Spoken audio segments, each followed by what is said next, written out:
Мэдрэлийн тогтолцоо чинь хэвийн үйл ажиллагаагаа алдаад ам хамгаалах зөндөө гацчихлаар байнгын стрессээр өдөөж үйлдэж амьдраад байхлаар бидний дотор асар их яардаг тийм хэсгүүд бий болчихдог. За түүнчлэн магадгүй маш багаасаа хариуцлага хүлээгээд дүүнараа өсгөөд маш хурдан том хүн болох хэрэгтэй болсонтой холбоотойгоор таны дотор хурдан яардаг, адгадаг тэр хэсгүүд хүчтэй бий болсон байж болно. Гэхдээ та энийг одоо цагтаа судлах боломжтой. Яараад, давчтаал байгаа үедээ та өөрийгөө зүгээр л нэг газар авчир суулгачих.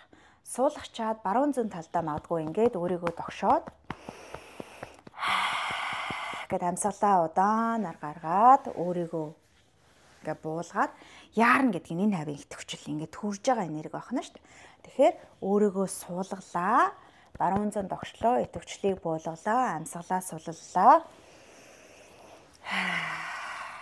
Надад ч гэсэн ийм хэсгүүд байдаг. Тэгэхээр би сансан үедээ, анзаарсан үе болгондоо өөрийгөө суулгаад ийхүү тайвшруулдаг байгаа. Ингээд хангалттай тайвшраад ирэх хэлмэгц нөгөө яардаг, адгадаг хэсэг мар бидний амьдралыг удирддаг биш, та өөрөө амьдралаа гартаа авдаг болно.